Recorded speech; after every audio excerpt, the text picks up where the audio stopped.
नमस्कार साथियों। जो हम व्रत रखते हैं, उपवास रखते हैं, यानी कि फास्ट रखते हैं, वो क्यों रखते हैं? और जो जागरण होता है वो रात्रि में ही क्यों किया जाता है? साथियों, जिस प्रकार से शराब, भांग, गांजा, अफीम आदि पदार्थों में नशा होता है, उसी प्रकार से अन्न में भी नशा होता है।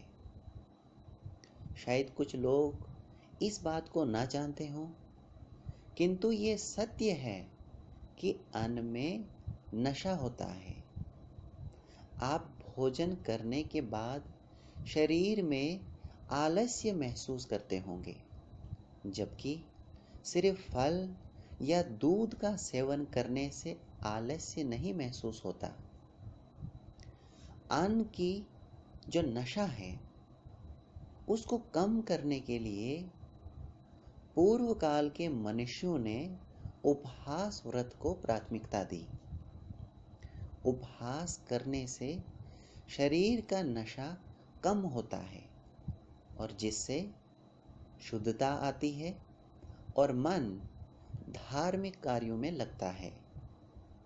रात्रि जागरण का अर्थ क्या है? रात्रि जागरण का अर्थ है निद्रा और आलस्य को त्याग करना। प्राचीन काल के ऋषि महर्षियों ने अपनी कठिन तपस्याओं के पश्चात ये निष्कर्ष निकाला कि निद्रा काल जो है वो काल का स्वरूप है, क्योंकि इंसान की जो आयु है वो श्वासों पर ही निर्धारित है और प्रत्येक इंसान को परमात्मा की ओर से निश्चित श्वासें ही मिली हैं। और जागते हुए अवस्था से ज़्यादा, यानी कि जागते हुए जो जब इंसान होता है उससे ज़्यादा सोते हुए इंसान की जो श्वासें हैं वो नष्ट हो जाती हैं। और जितनी श्वासें आप बचाएंगे आपकी आयु उसी हिसाब से बढ़ती चली जाएगी। आपने प्रमाण भी देखा होगा कि कुछ ऋषि मुनि 150 वर्षों तक या उससे भी ज़्यादा जीवित रहे। क्या आपने कभी जानने का प्रयास किया कि ऐसा क्यों?